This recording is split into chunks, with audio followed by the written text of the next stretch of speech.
Hello world, Mr. Benja here. What you're about to listen to is an interview that I recorded for the Out of Play Area podcast, hosted by my good friend and former Rockstar co-worker, John Diaz.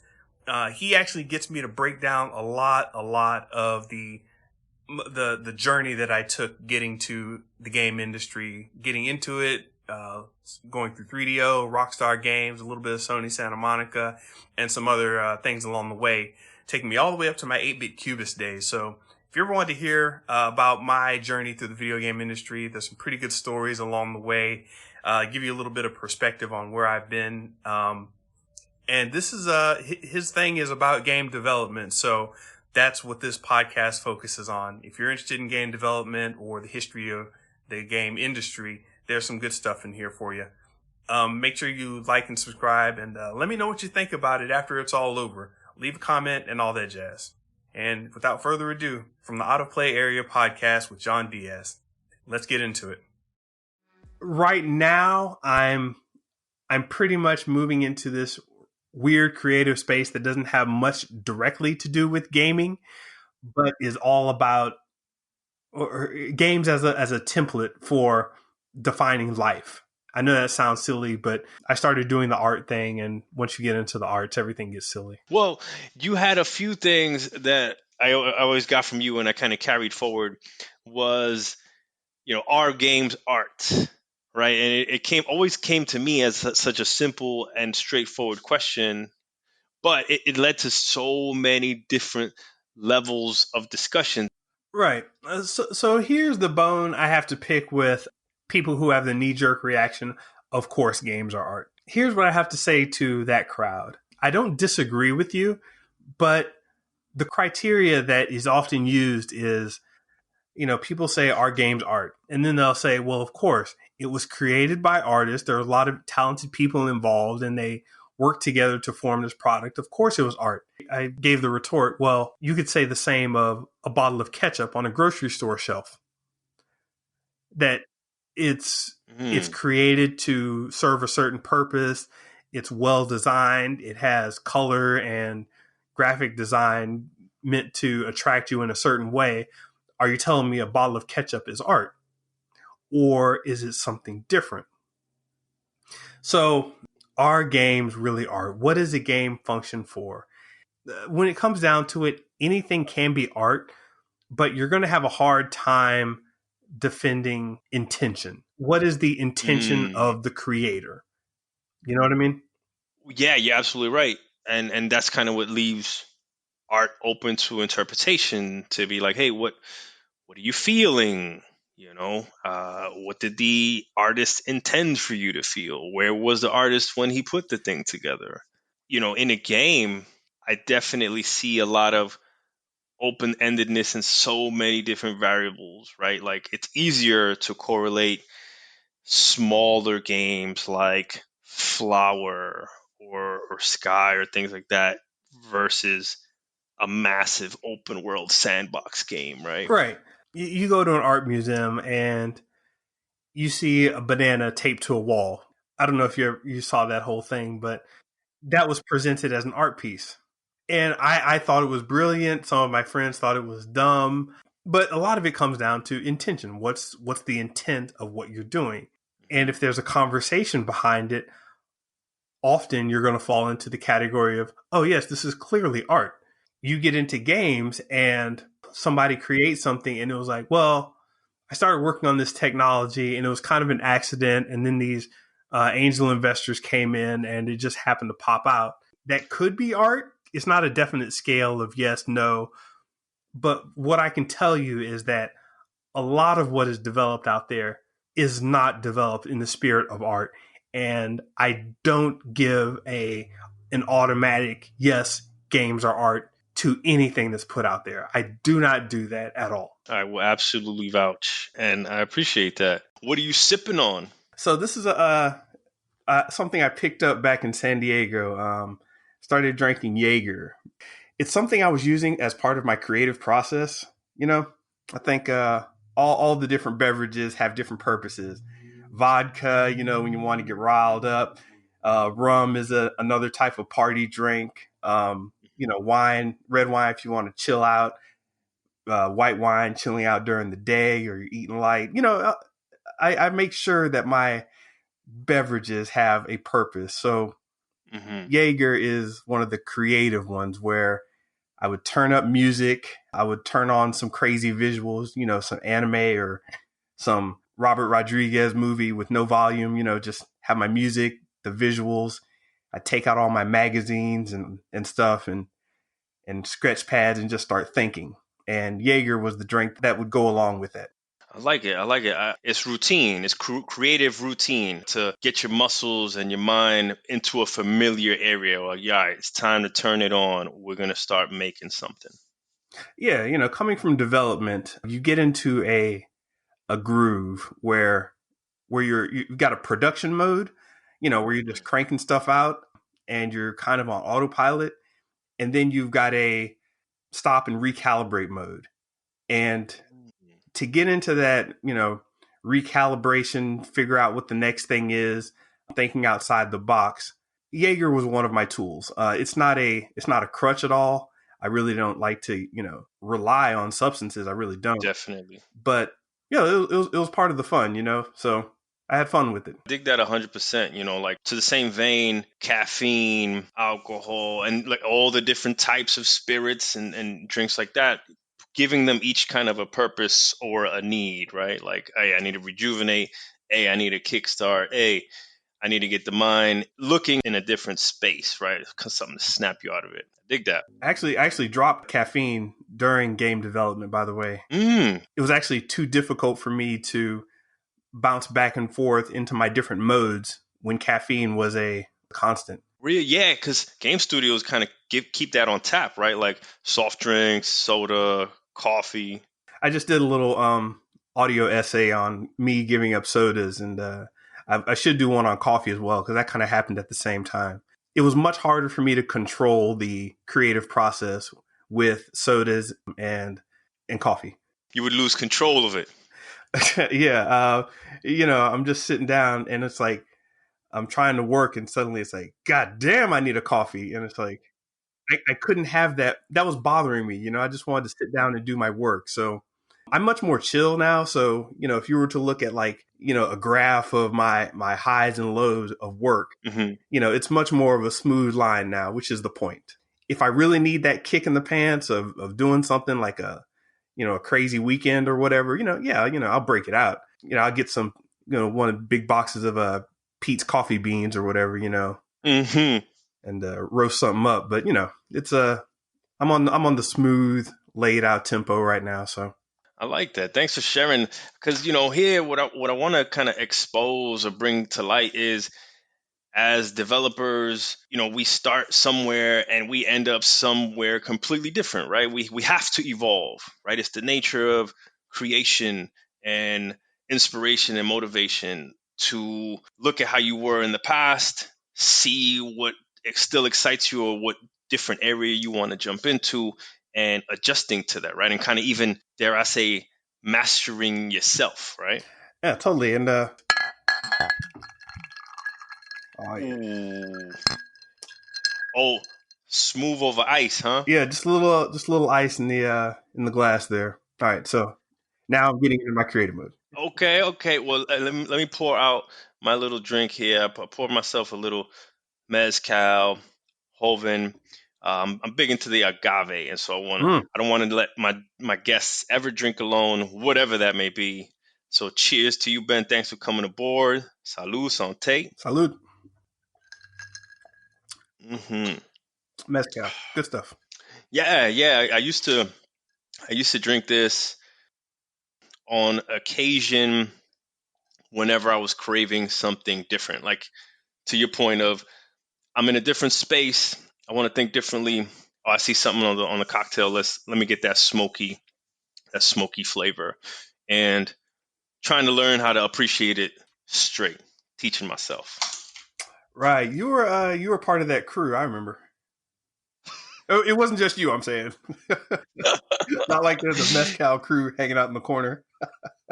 I'll admit, like, I lived in Austin, Texas, but it wasn't until I got to San Diego and that side of Mexico that I started really appreciating tequila and agave. So I said, vodka and rum were like the party drinks. I'll throw tequila in there as the wild out drink. I don't even want to call that a party drink. It's just wilding out to me. It does different things to different people, for sure. To kill you. Some people don't even touch it. To kill you. The first time I took a club party to the beach was with tequila. I mean, we were all hanging out in the San Diego club, and we ended up, like, hey, man, this club's too crowded, man. It's too sweaty. Beach? And I can't remember all the pieces. I just know we were on the beach in our club clothes with no shoes on, yakking it up. That's beautiful. That's what I miss about SoCal. I feel like you go any farther north and people lose touch of the beach. Like they don't embrace their proximity to the beach as much. Yeah. It was an interesting development environment. I really liked it. Just for the people and the minds that were out there. I thought that was a really interesting place to do game development. So what led you into game development? How did you break in? When I came across the Nintendo Entertainment System, I was, very, very young. Didn't even know what was going on. I was just hitting buttons. But I just remember being fascinated with the colors and stuff moving around on the screen. So my mom saw this. I was playing my cousin's NES, by the way. And my mom saw this and she started, getting me like little cheap computers from garage sales or whatever, and would just watch me play around with them. And one of these computers had a BASIC on it, and it's one of those things I wouldn't have noticed, but it was like a little icon right there, like BASIC. So I was like, oh, what the hell is this? I started it up, and it was nothing but a flashing cursor, and I'm like, this is dumb, So a flashing cursor, what does that do for me? Doesn't do shit. But later on, I was playing this other game that I found. Maybe it was on the computer, on a disc I got somewhere. In the credits, it said made with Quick Basic. And I was like, made with Quick Basic? What do you mean made? You can't make a game. Wait, with Quick Basic? Hold on a second. And my little brain is just like spinning out of control. Like, holy crap. Wait, what does this mean? I'm starting to make the connection that I have a computer. Computer games are made with computers. I can make computer games. This blew my mind as a kid, right? Everybody I've spoken with comes to that realization in a completely different way. And so I find you kind of came into it much earlier than most. Oh, yeah. I had this desire for all this time. And my parents were artists. My dad was a fine artist. He painted portraits for the state of Florida and did sign paintings, like the kinds you see on you go to a museum or stop at a rest area, they'll have these signs with, this is the blue heron, blah, blah, blah, blah, blah. And there's like a picture of some bird. My dad would do those. And my mother was a professor of voice. She did operas and things like that. So they were very artistic. And when they saw me getting into computers, they were like, holy shit, our kid's into something we don't understand. Let's just push him in that direction. Oh, that's great to have that support so early on. Yeah. It was pretty phenomenal. And I ended up being the person in my family who was into computers. There are lawyers, doctors, teachers, social workers, everything else, but nobody was really into technology like I was. So when it came time for school, I went to school, just started studying computers as much as I could, where I could. And at some point, I ended up deciding to go the master's route. So I got my undergrad in computer information systems. And then I was like, you know what, this isn't hardcore enough. I need to go into something much more hardcore. So I jumped into software engineering. So that was from Florida A&M in Florida, where I got my undergrad. And then I got my grad degree in software engineering at Michigan State. Dope. South to north. Yeah. I can see the migration patterns already. I started, figuring out, okay, I'm in school, but how exactly do I break into games? And this has never been a straightforward kind of thing, But it's not, right? Like anybody that gets into this crazy industry, it's very rarely a straight path. Right. You always have to say, well, how did you get in? Aside from the people who knew somebody directly or, had some kind of in, it's usually an interesting story.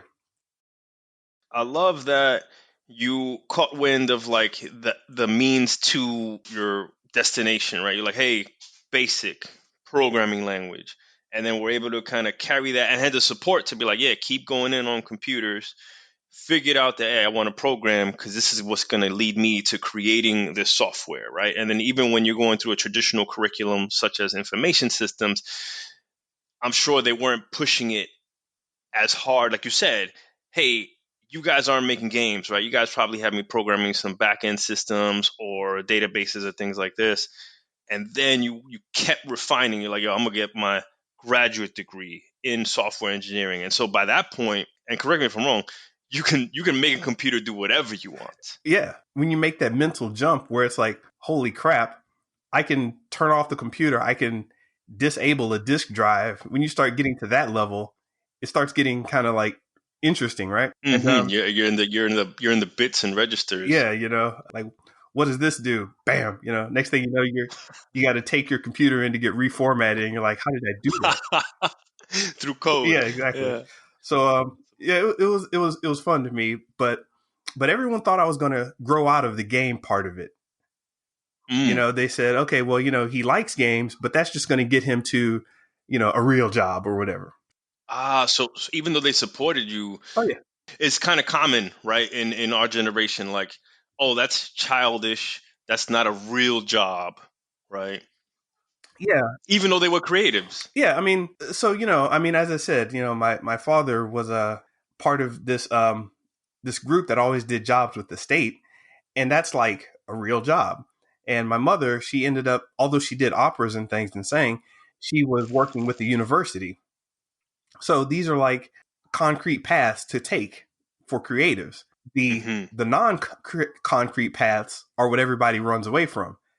And if you're talking about I want to make video games, that's like a kid saying, "Hey mom, I want to make movies," and she's like, "Right, you'll probably be a guy who films people when they come down to the court building or whatever, and you're just going to be filming court proceedings. You're not actually going to be a director." What I started doing, I ran home every night. I would go back to the dorms. I'd break out my DirectX books. I'd start programming, trying to figure out like, okay, how do I make these 3D assets? How do I edit file formats? And I'm just making these demos basically because, when you're trying to get into games, you need to have, I didn't know what you needed, but I figured having something concrete is better than having, just, hi, I'm a nice guy. My whole idea for going into programming instead of art or audio or whatever else I was interested in was, at the very least, they're going to need architects to actually construct the game, to actually get in there and make these pieces work. So my strategy was, I don't care if they don't like my ideas. They have to like the fact that I can actually put together this code.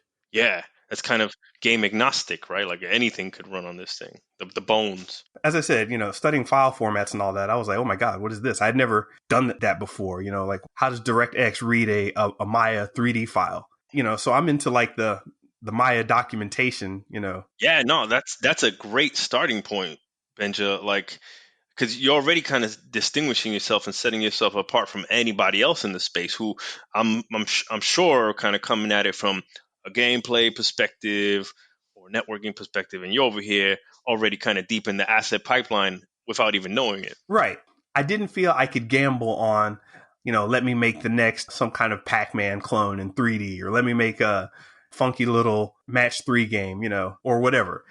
I couldn't bank on that entertaining somebody. So I was like, let me go the hardcore programming route and just see if I can make all these tools.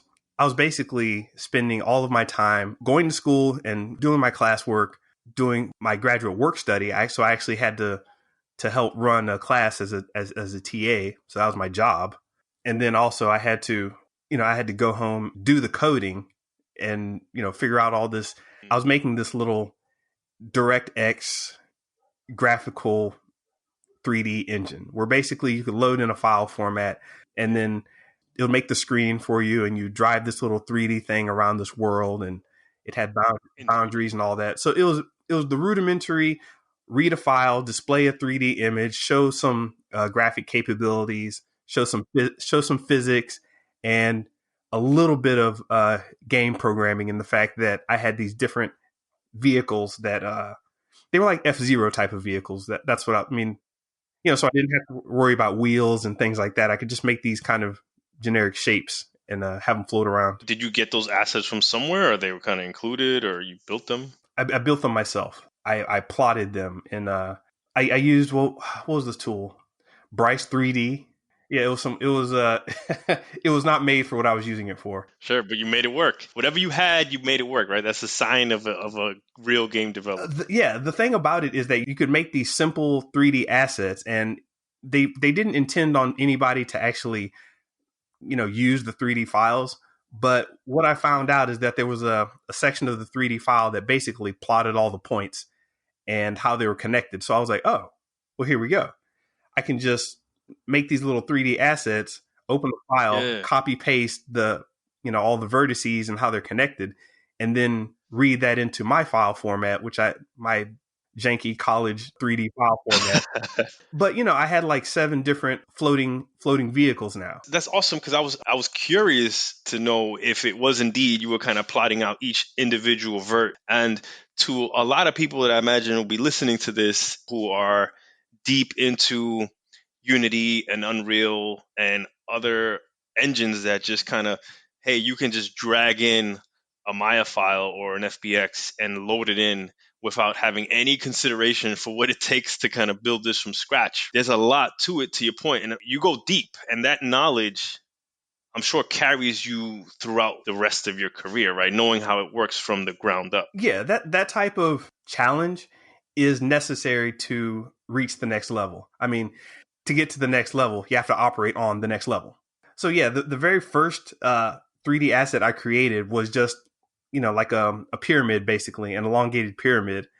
And I actually plotted that one out by hand. I was like, well, okay, Pythagorean theorem, should be this far away. And I actually plotted out the data points where they would be in space, just on pen and paper. And then I typed them in and then ran the viewer, and the viewer would like show this elongated pyramid. And I'm like, huh, okay. So as long as I do it kind of like this, I can make it work. But of course, that gets complicated quickly, which is why I started going through all the little programs I had, and Bryce 3D was one of them. So I was like, okay, I can use this. Definitely. I mean, at the root of it all, everything in 3D just consists of however many hundreds of thousands of millions of triangles, right? So starting at a triangle that you manually plot out and say, okay, it's this far apart and it has to close, right? Otherwise, it's not going to render, right? Then you get going from there. So are you able to show anyone your DirectX work at this point?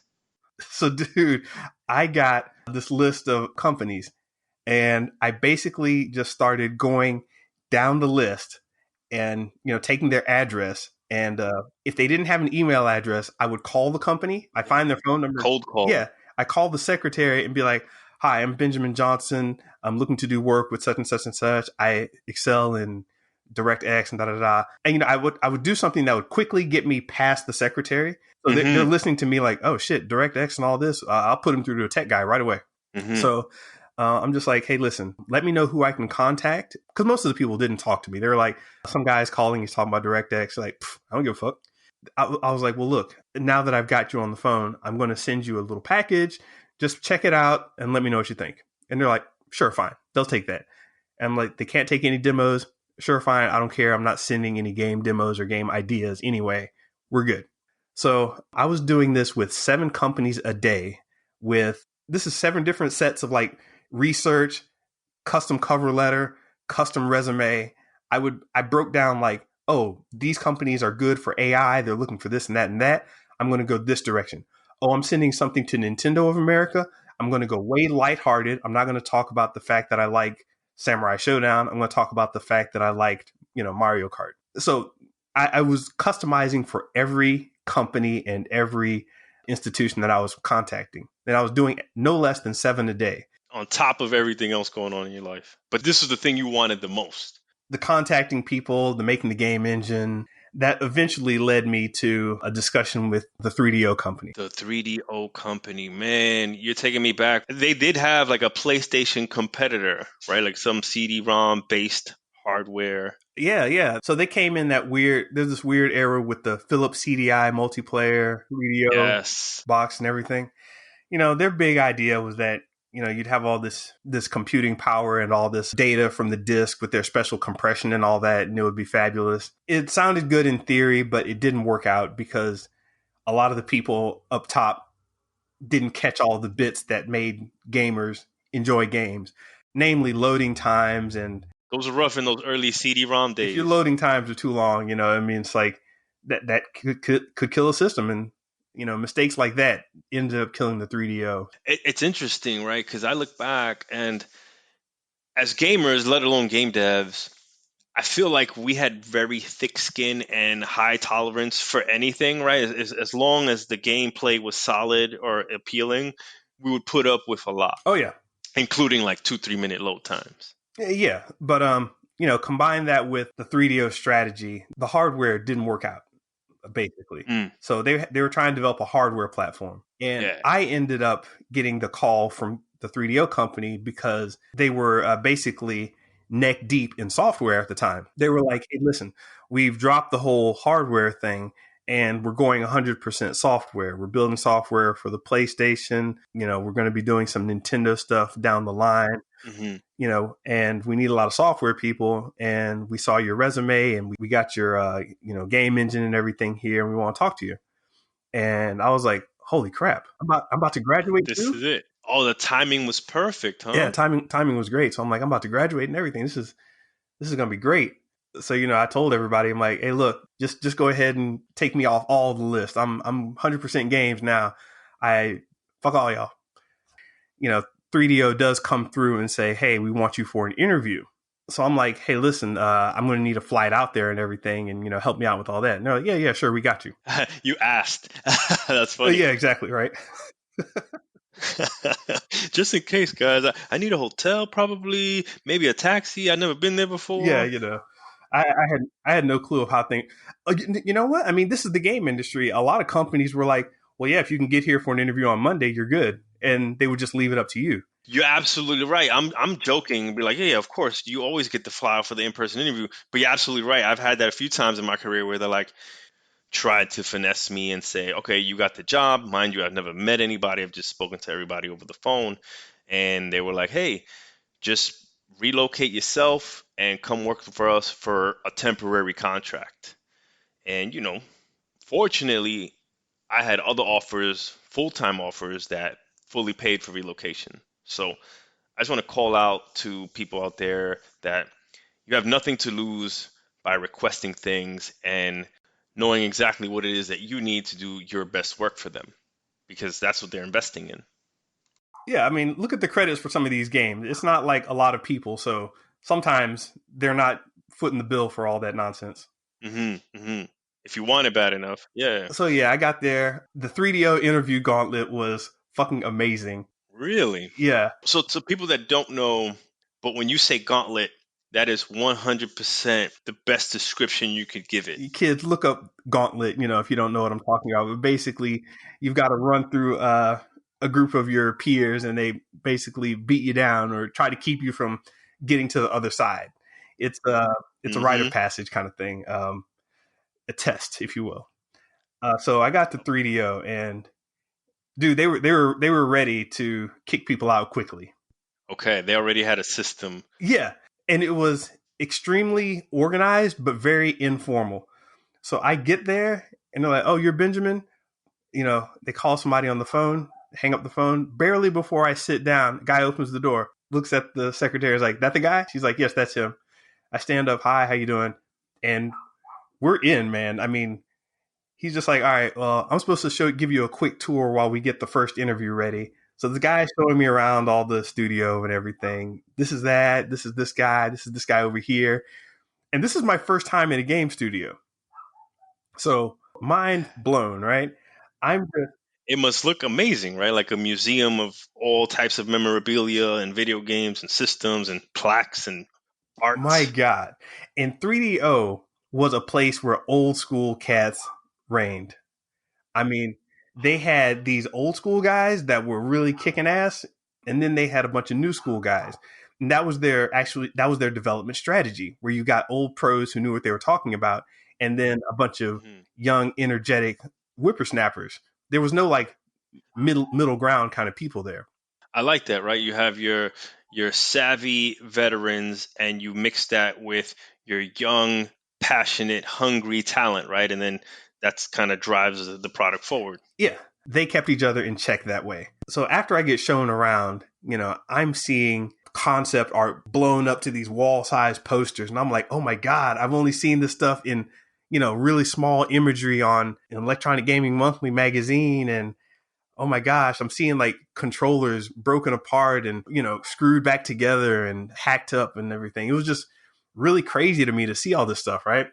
And they're just walking around showing it. I'm sorry. Yeah, I'm sure it was kind of like getting to Nirvana or something, right? Like everything is glowing, and you're just like, I made it. I made it. This is what I've been searching for. Yeah. So of all the companies that I talked to, for whatever reason, I vibed with 3DO on the phone the best. So, and when I got there, that vibe kept going, right? So I'm going around talking to people, vibing with them, talking, and I think they were excited about my connection with the old school games like Atari, and as I said, when I was little, I had the NES and Quick Basic and all that. So I had this level of connection there that I think entertained them. They were like, "Hey, this kid remembers that old football in the Atari 2600, and this guy made that game." And he's like, "Huh? Someone's talking about my football game?" And I'm like, "No, not in a bad way. We love it. And this kid actually played it when he was." And I was like, "Holy shit! These are the people, right?" Yeah. So I'm in I'm sitting down in this one interview room waiting on a guy, right? And I'm like, okay, I've been through a couple of interviews. It wasn't the greatest interviews, but and I could tell that they weren't the greatest interviews. I'm like, I'm not doing so great, but I'm doing pretty good. I'm nervous. Okay. Well, yeah. Walk me through that setup, right? Once you're kind of in the dungeon or the interview room, what's the process like? Like, is it one person? Is it like good cop, bad cop? Is it a panel? Is it a committee? And No, then they had at the time they were doing like a single file process. So you sit down, with like a notepad, your resume. Dude comes in, it's like, all right, so I hear you, this and this and this, tell me about, and that person would take you through their process. And it was a very nice. quick boom, boom, boom, boom kind of thing from person to person to person. Okay. Their process meaning what? Like asking you general questions about your background, what you've done. Yeah. Why I do this, why I like that. One guy came in and straight started into math problems. Because you were going in as an engineer, as a software engineer. Correct. Got it. So Okay. yeah, I went in. One guy was like, "Okay, well, let's go ahead and get to it." He just went to the whiteboard. So I've got 17 doors here, and this guy opens this door, and da da da da. I answered all these math questions for this one guy. Answered software engineering questions with this one guy, and I didn't know who these people were. I'm just going through the gauntlet. So this one guy comes in, and he actually starts connecting with me on a more human level. And he's just like, "So you're interested in this and that, and you're interested in making an engine?" Or, "Well, no, I wasn't interested in making an engine, but I figured it was the best way to get in." He's like, "Okay, that's a good idea. I see where you're going with that. So what made you do this and that with the engine?" "Okay, well, did this and this." "Okay, so you went to school for that?" It's like, "No, I did that myself." So this one guy, he's got a beard and long hair. Of course, that's like everybody back in that day, right? Um, Early yeah. 2000s, So he beard and long hair game programmer guy. Um, Mm-hmm. So he's just talking, and he's like, "Okay, that sounds interesting. Let me tell you a bit about myself." And he starts talking, right? Like, "Yeah, I did this and that, and 3DO, we're working on X, Y, and Z, and da da da da." And I was like, "What was your name again?" And it's like, "Howard." I was like, "Okay." So I'm doing this and that, and blah blah blah. And so what do you think about? And I'm like, "This guy's name is Howard. Howard. Howard. Okay." I'm like, "Yeah. I just got from college and finished. College was really tough and everything." And for some reason, I think while he's talking, I'm kind of zoning out, and I'm like, I shouldn't be zoning out, but there's something really important I need to connect here. And I thought back to this book I had, right? This random book that I had ordered online, and it was conquering college. And I started saying, yeah, my college experience was very interesting. But what I tried to do, and I started talking from this book, Conquering College, right? Mm-hmm, mm-hmm. This is nuts. I started talking from this book, Conquering College. I'm like, yeah, what I figured you had to do was get into the psychology of the professor you're dealing with. And even if you don't have a question, try to ask a question because that makes you seem interested. And I really am interested and blah, blah, blah. And I'm telling him this and my head keeps going back to why am I going down this route? And why am I telling this to this Howard guy? And then he starts talking like, that's very interesting. And he just starts talking and asking questions. And I'm not really listening at this point. I'm trying to piece together these random thoughts I'm having about the Conquering College book, the game industry and school. I'm trying to figure out what my brain is trying to put together here because there's something missing. Uh-huh. Every time he asks a question, I'm just like, whatever, this, that, and that. So at some point, he's talking and I cut him off. I'm like, whoa, whoa, whoa, wait a minute.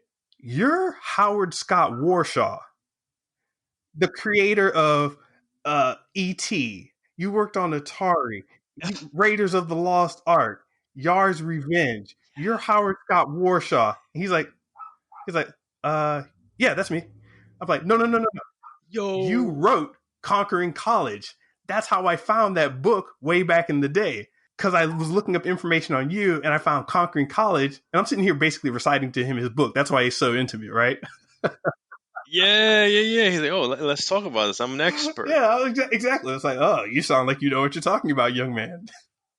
I'm sure there was a picture of him in the back of the book or something like that. And you just kind of, you just make that connection subconsciously. His picture in the book was clean cut. He was not clean cut in the interview room. It's like, okay, now you got to go take a headshot for this book, right? And then you got to get a haircut, get all cleaned up. Yep. But it's not how he actually is in real life. Got it. So I'm like, holy crap, this is Howard Scott Warshaw. And I'm like, you're that guy. And he turns around and looks at me like, the hell are you talking about? Conquering College. And he's like, what? You read Conquering College, young man? And I'm like, yeah, I ordered it. I got it and everything. It was a pretty cool book. It got me through school, because I wouldn't have time to do everything else I was doing without having some kind of strategy and guidance for getting through college without your book. I was like, oh, this is crazy. And he stops me like while I'm about to start geeking out. He stops me and goes, hold on one second. He opens up the door. He's like, hey, Todd, Steve, you guys get in here. This kid's read my book. He's bragging to his friends. And then like Todd comes in here and is like, what are you talking about, Howard? What are you yelling about? He's like, go ahead, tell him what you told me. He's like, yeah, I read Conquering College in college and it helped me out. And Howard Scott Warshaw, that's the guy. And then like Todd like rolls his eyes. Todd Fry was the creator of Pac-Man for the Atari 2600, I later found out. Yo, so the whole lineage at that group is deep in like the foundations of video games. So I'm connecting. These guys are like rolling their eyes, and Howard's like, punching them in the shoulder and laughing. Like, see, I told you my book was, I told you people read my work, and he's happy. I'm happy. I'm like, this is fucking weird. This is amazing. And so at that point, the formal interview part kind of fell to the wayside, and he's just like, okay, well, let me tell you more about what we do and blah, blah, blah, blah, blah. Actually, you want to go to this guy's computer? We can show you right now. And the interview became something totally different. My nervousness went away. I was totally chill. I was able to be a gamer, developer, fan, creator, all that at the same time, and was just in my flow. Yeah, at that point, you're hanging out with a group of your peers. No longer is it like, oh, well, these are people that make the thing I want to do. I want a piece of that. It's like, no, I am one of them. They've welcomed me in, kind of thing. Yeah, and even if I didn't get the job, my mindset had changed because I had just connected something from my childhood to a real life situation. That was crazy. Well, there's something to be said for that, right? Like, of the handful of books you've read up at that time or what have you, right? Like, a lot of people kind of think, hey, to get into games, I gotta just make games and play games. But really, it's it's a little bit of everything, right? Like keep your ear to the ground, read as many different things as possible, watch as many different things as possible, listen to as many different things as possible, and look at how that helped you out, right? Like I'm sure you completely disarmed Howard where he before you got out of interview mode and it was like, oh, let's hang out mode. Yeah, I mean, to be fair, most interview situations I would have been in, I probably would have been able to tell some kind of story. If I was with EA, I could have been telling them about the Sims and how I tried to hack the Sims and find out what you could do with the system and without it. If I was talking to the Quake guys, I could start talking about how, I hacked Quake to run on the servers in the computer lab at Michigan State. I guess you built up all this ammunition from when you were going through that video game company book and writing custom cover letters for every different company that you're cold calling and sending out letters and emails to. Yeah, and it wasn't so much a strategy as just, I think this is the best thing to do. You know what I mean? I think this is how I should run my life. So at 3DO, what did you came in as an engineer? What was your day-to-day like? Yeah, so I ended up being a quote unquote game programmer at 3DO. And that basically meant making sure the game played the way it was supposed to, given all of the other functions of the game. There's a graphics programmer, an AI programmer, a guy who's doing system level stuff, making sure the game loads and all the textures are there. There's a visual programmer who's making sure that all the files are loaded in from the artist properly, UI programmer, etc. I was and the game programmer. You were like a backend game programmer. So this isn't. So this is like, rocket hits plane explodes. I need to credit that kill. The game was War Jets, by the way. Jets. War Jets, an extension of Battle Tanks. Awesome game. I love Battle Tanks, bro. So yeah, they threw me on this project because it was new and interesting, and I ended up doing some of the game programming. Like, when the rocket hits this guy, make sure you credit it to this player. Make sure you send a notice to the UI system that the score should update. So I'm just communicating between all these systems, making sure that the level updates properly, you're on the right map, the score is where it should be. When you go to the character select screen, only the unlocked characters are showing up. There's a lot of not terribly in-depth and difficult knowledge or logic to take care of, but necessary. Okay. There's a lot of housekeeping. Out of curiosity, was it any particular language, and was it dramatically different from the types of things you were doing academically? Dramatically different from academics, but only in the sense that academically you do things the right way.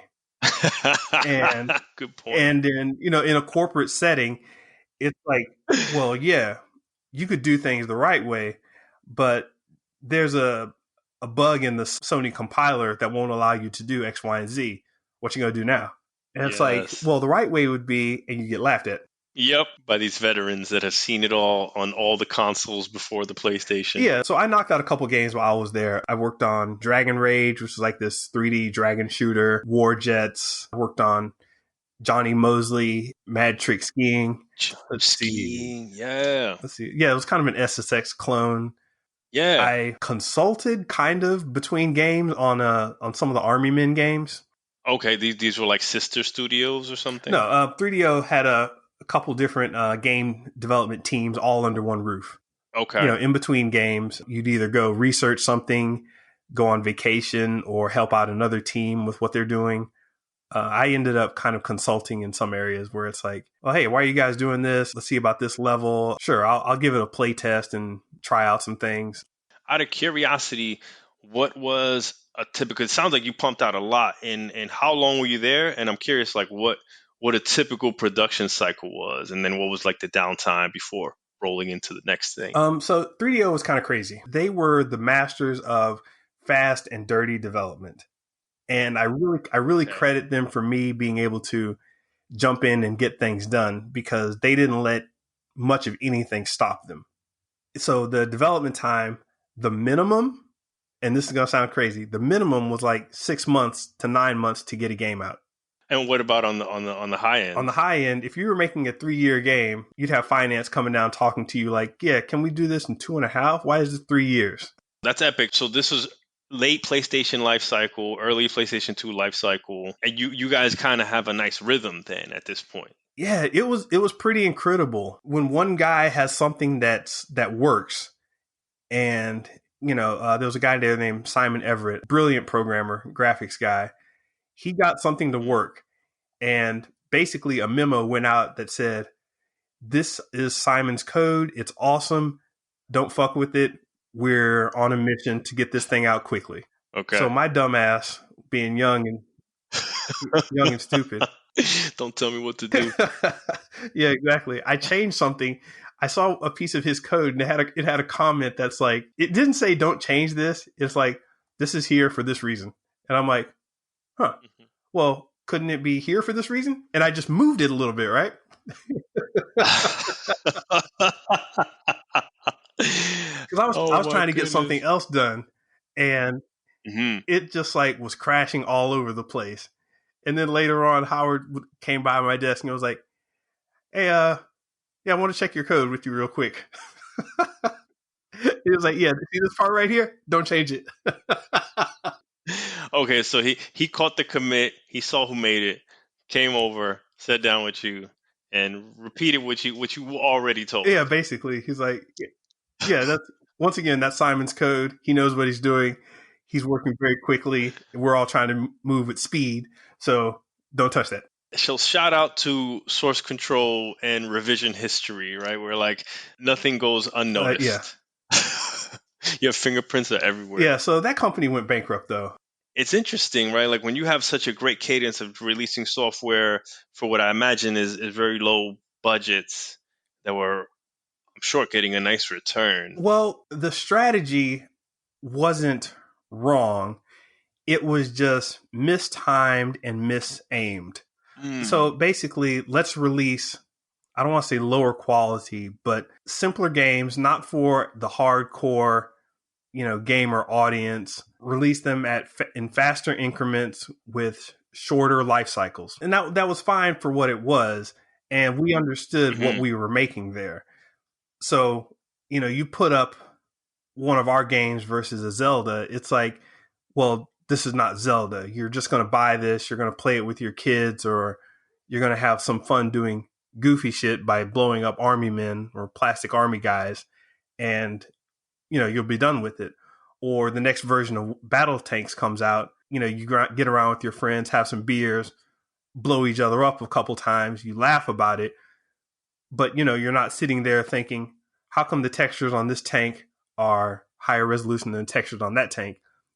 It was just like, what the fuck ever. We're getting this stuff out fast. It's going to be fun, simple, and it's going to have an enjoyment value. Unfortunately, the market wasn't tolerating that at the time.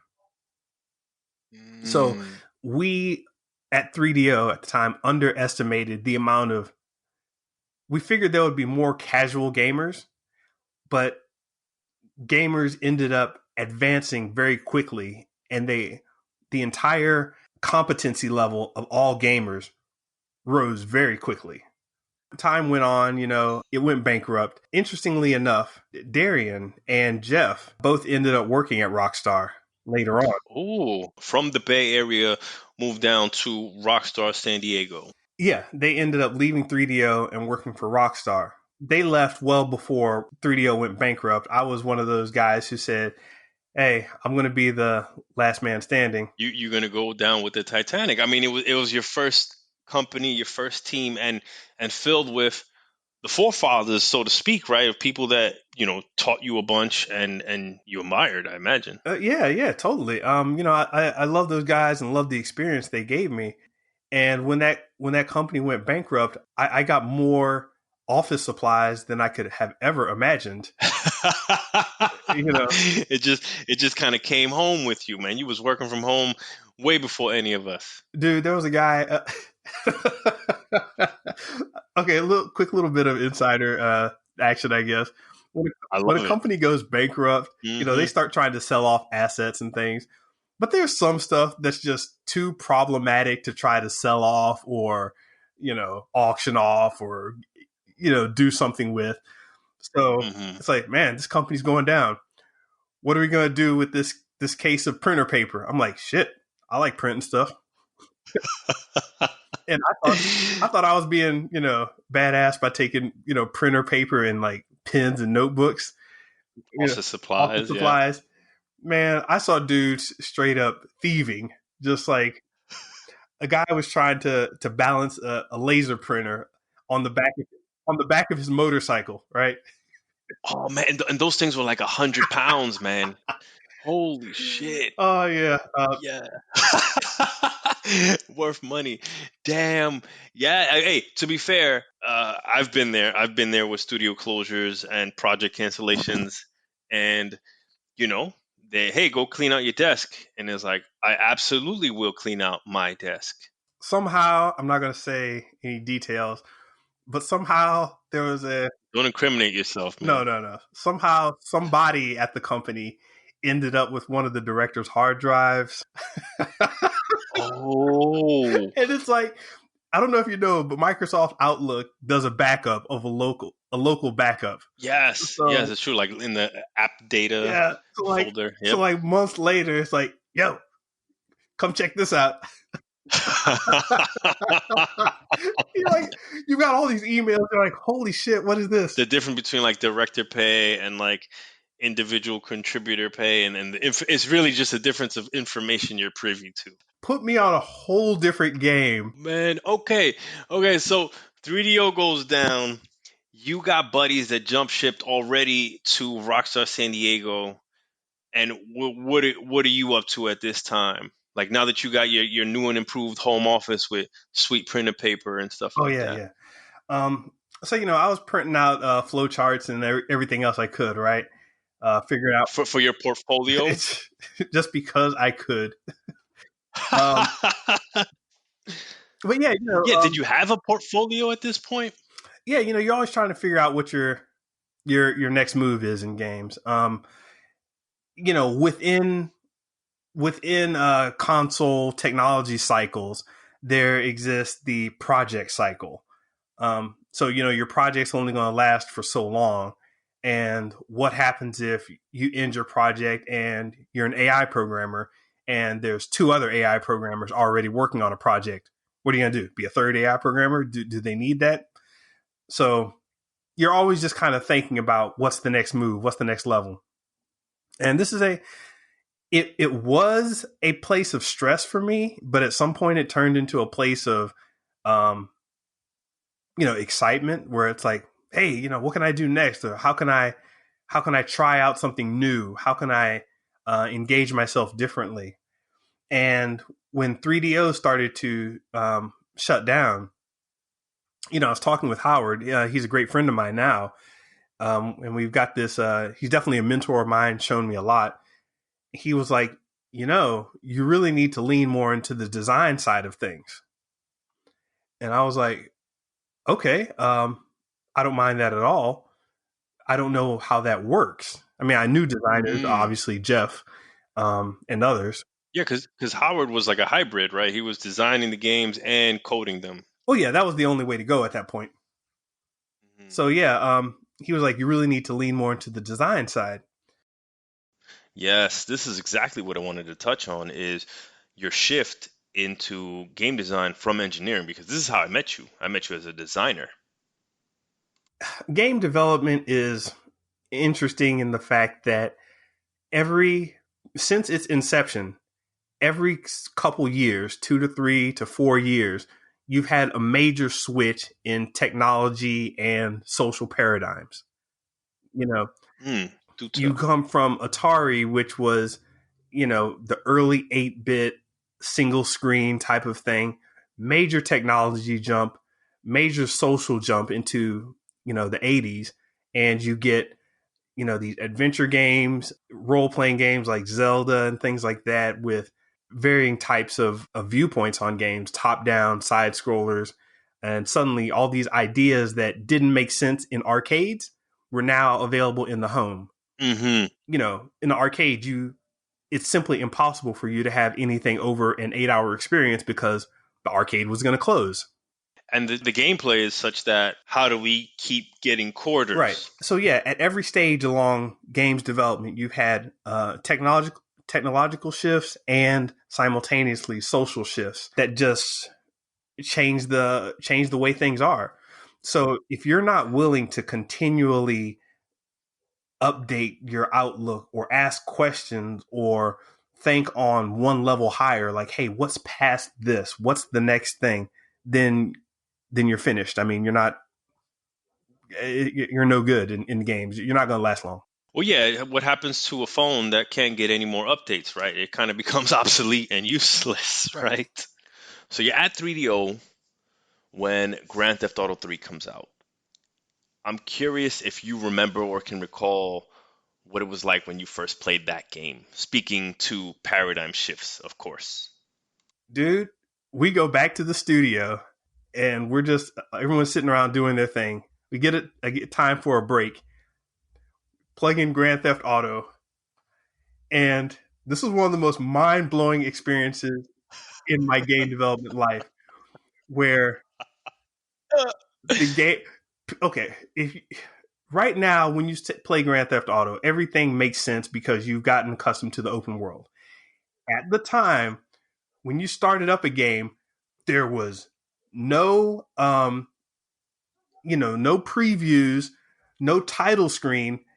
The game just showed a few of those posters that it was loading, and then it dropped you into the game, and a prompt comes up that says, "Press X to get in the car," or to drive or something. I forgot exact terminology, but you're just standing next to a car, and it's like, "Press X to get in the car," and you're like, "Oh, okay."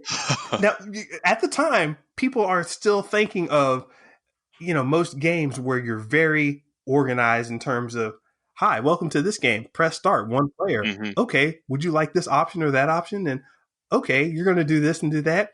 Remember, hold down X to do this and press the right button to do this. And there was a lot of preparatory nonsense. Yeah, I mean, I love it. I love it. Just the fact that you could be on foot in a car is a huge thing at the time, right? Because up until then, all the racing games in existence, you are the car. Or in an adventure game, you are the person. There was no marriage between the two where I can go from, hey, I'm a person to now I'm a car. There was none of that up until then. Yeah. So the fact that there was no load screen and that I'm just standing there, there's no press start screen or whatever. I'm just standing there next to a car, and there was a couple uncomfortable seconds where we're all just sitting around this game, and it's like, "Press X." And we're like, dude, press X. Oh, okay. So, you press the button and you get in the car, you hear the car rev up and the radio, and it's like, "Hey, open world, go." And I was like, do whatever. Holy crap. And our minds were just like, wait a minute. You weren't told to go anywhere?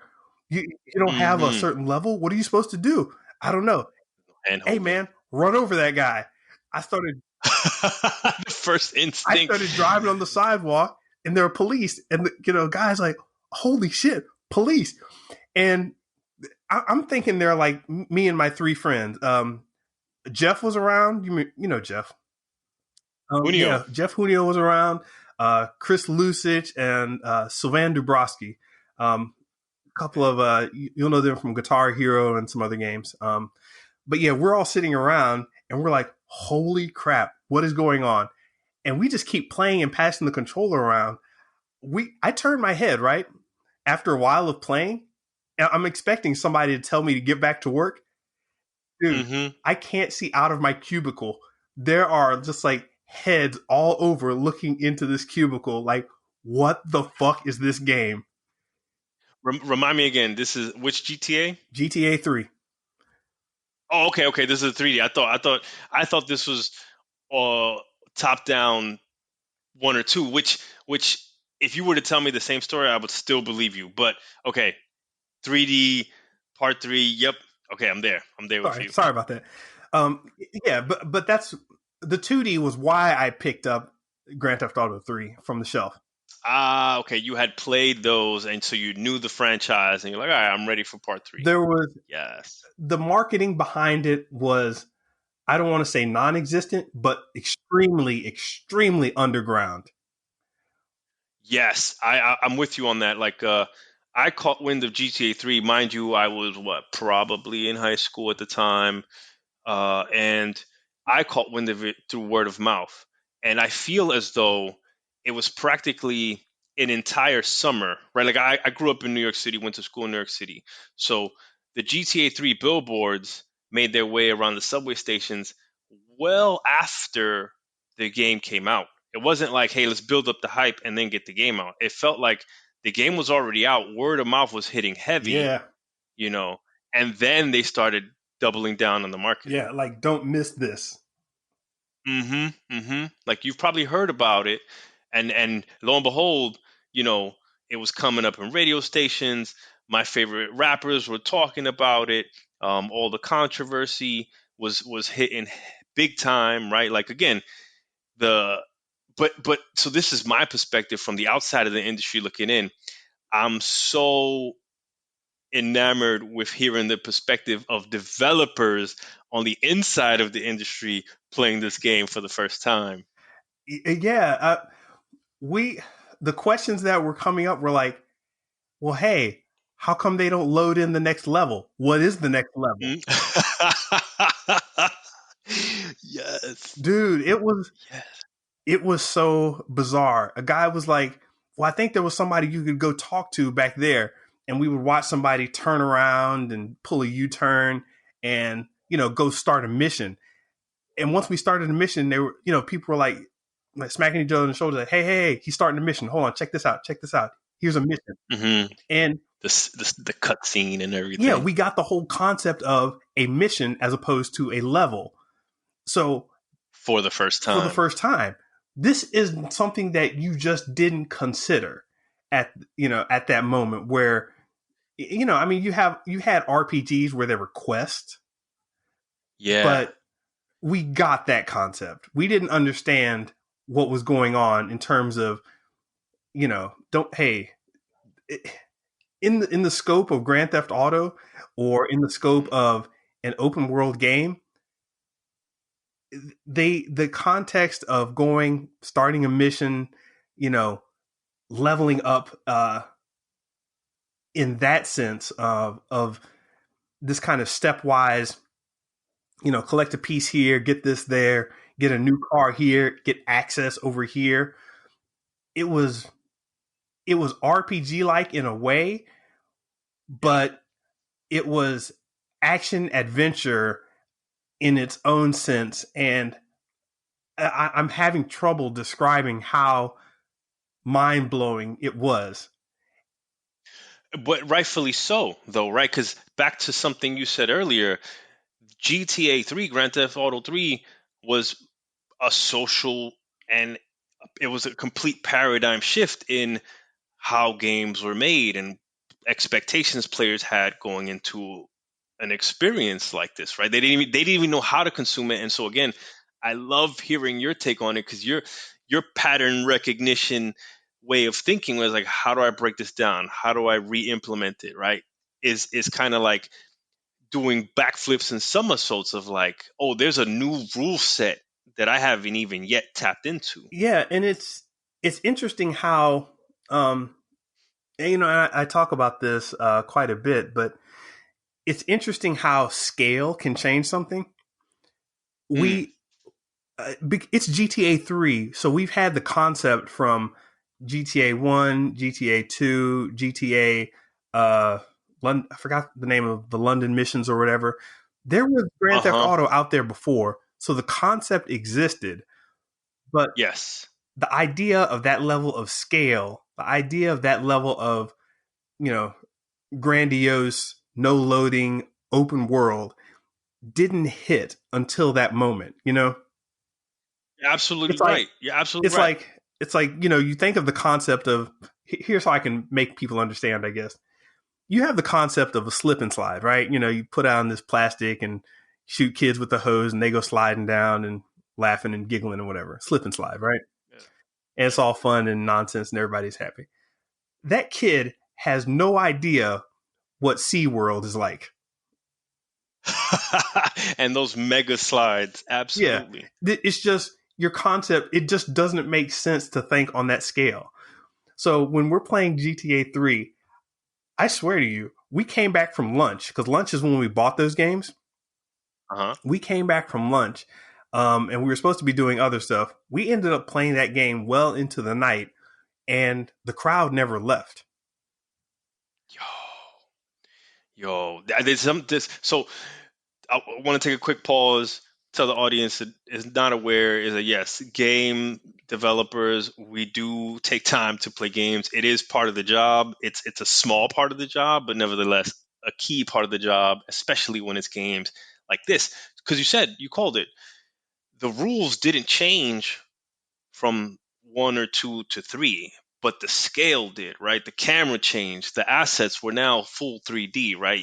Much more memory on a Blu-ray to play cutscenes, right? Whereas in the 1 and 2, they were just kind of like static imagery with like a text bubble or something like that. Now you had voice actors and you had mocap and it felt much more cinematic and the presentation was a whole nother level.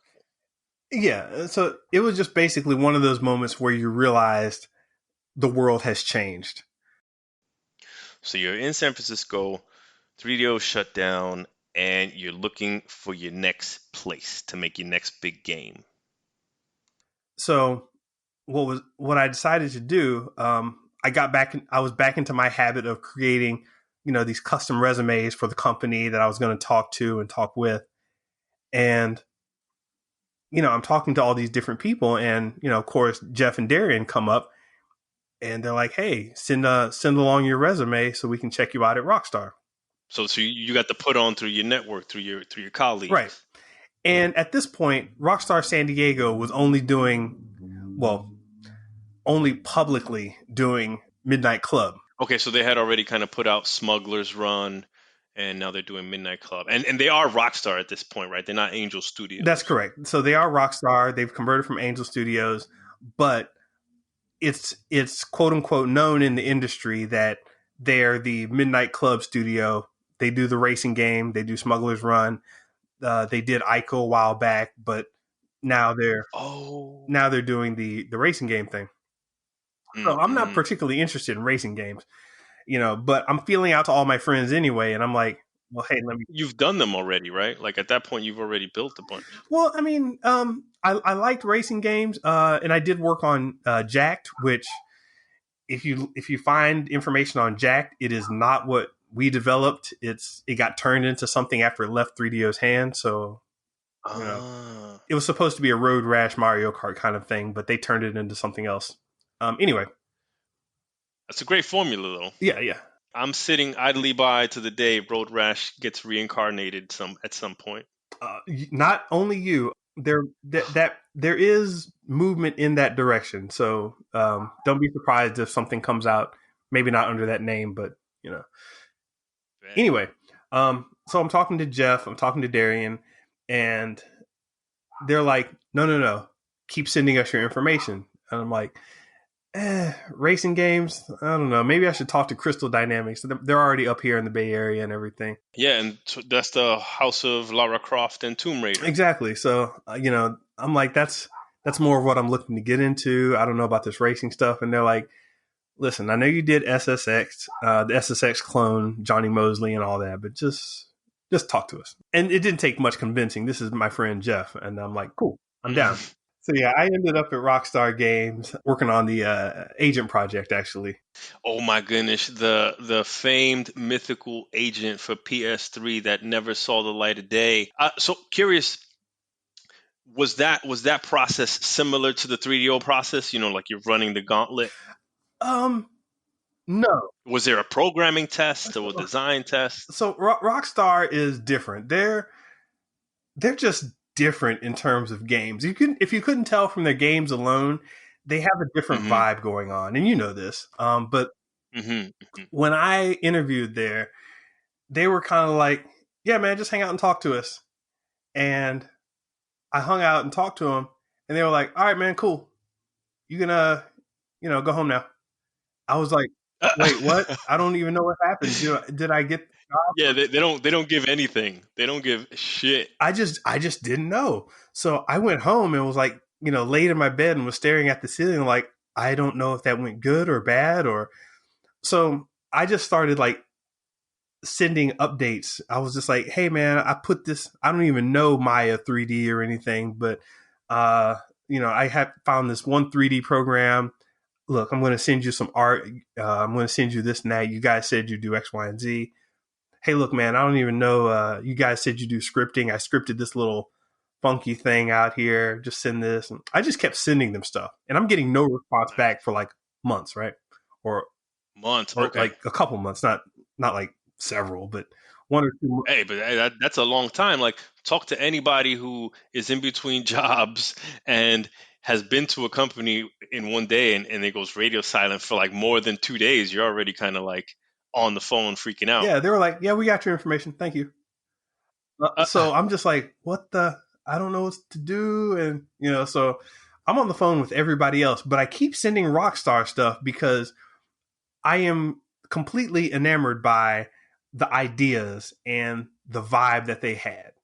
So Oh yeah, this goes back to that thing of like you get attached to a certain vibe, and that's kind of what resonates with you. Like walking through 3DO had a certain vibe, speaking to those developers had a certain vibe, so speaking to Rockstar devs had that same magical kind of like, it clicked with the type of things you like to discuss. yeah, it was bizarre because at 3DO when I walked the company, people would stand up and say, "Hey, how you doing?" Shake your hand, and they'd give you a short little presentation on who they were. When I was at Rockstar, people are playing games, and it's like, "Hey, we got a new guy here," and they're like, "Hey, new guy," and they would keep on playing their game or Hmm. editing their level or whatever, and it was just a bizarre vibe for me. Not a bad vibe because at some Sure. point, I was like walking by and I pointed at a screen and I was like, "Hey, what's this?" And the guy's like, "Oh, this is X, Y, and Z." I was like, "Really? You guys are doing blah blah blah? How come you're not doing yada yada?" And it was more of a, if you want to know something, you get in there and start doing it. You get in there and start talking about it. So I started catching the Rockstar vibe early on, and I was like, okay, this is how this company operates. Hmm. Um, you know, Yeah, there's no roles or constraints really. right. So Hmm. people would walk by just cursing and shouting, and it's like, yeah, they don't care that a new guy is there. Um, it was it was it was mind blowing and refreshing to me that they were just this open and free and just talking about whatever. Um, but they weren't bothered by the fact that they had a recruit there. They were just like, "Hey, recruit guy, how's it going? Cool. Hey, is that a bagel? I mean, are you guys going to eat that? Can I eat that?" And it was just like the kind of place where you could just get involved with people and interact. Yeah, yeah, kind of what what you'd expect from a kind of creative place, right? Like, show me an idea, let's parlay off of that, right? And if you don't got nothing to show me, I'm gonna keep going about my day. Right. So when I got there, the agent project is still up on the Rockstar website. Is it? It's still up on the Rockstar website, which is the only reason I mentioned it in this discussion here. Holy shit, it is. I can go to rockstargames.com/game/agent and I see the all black screen with the words agent with the G having the silhouette of a gun Yes. kind of in a So reflection. I won't say much beside the fact that I was connected to that project when I got to Rockstar. At some point in the project discussions of Agent, the concept of a table tennis game for the next generation system came up. Okay, so next generation being PS3 and Xbox That's 360. correct. Yeah. This came out of left field for anybody who was a fan of Rockstar Games. Kind of what was out there? It was like Max Payne, Grand Theft Auto, uh Midnight Club, like you said. So table tennis was something very different in the portfolio. This has become a hallmark of my career, of my life, actually. Just being involved in new, interesting, and uncharted waters. From the stuff I was doing at 3DO, it's, hey, let's make a fighter jet game. It's like, we've never made one of those. It's like, well, throw these other guys on there. Hey, throw Benjamin in there too. When I got to Rockstar, somehow it was like, well, hey, we've got all these other projects going on, Midnight Club, among other things. Well, what about this one idea, the table tennis thing? Yeah, let's throw Benjamin on that. And I don't want to make it seem like I wasn't involved, but I was like, well, hey, let's do some things, let's try something different. Mm-hmm. And it's kind of a collaborative vibe. I ended up on the table tennis project. Like it was something that was an opportunity that was available and presented itself. And going back to the way that you have this immaculate gut instinct to be drawn to certain vibes, it drew you in. I go with good flows. And you can find information online about, how table tennis came to be, and you're going to get varying accounts. For me, none of that mattered. I just thought that it was interesting that we were doing something that was so beyond Rockstar's traditional outlet. And what I mean by that is not necessarily table tennis, but we were doing a sports title.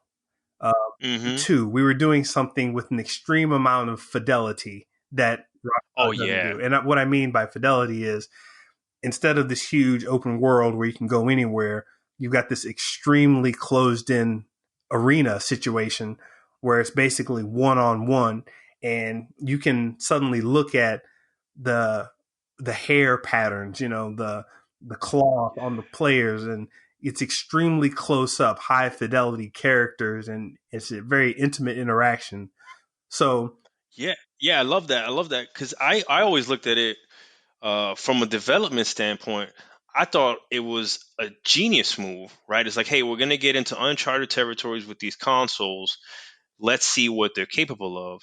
And you can go kind of the fighting game route where you have only 2 hero characters to dump the majority of your processing and rendering power on, and then the rest of it dress it up as beautifully and let artists kind of go crazy. Like, I remember you guys have pretty sweet crowds in there, and the facial animation and the muscle definition, and it was tight, bro. I mean, I'm a gameplay guy, and so if you want to say that this is just Pong, I would correct you, because anybody you've seen anybody play real table tennis, it's a crazy sport, and I felt like the game really captured it. to this day, I correct people. They're like, "Oh, you made the ping pong game." I'm like, "No, I made table tennis."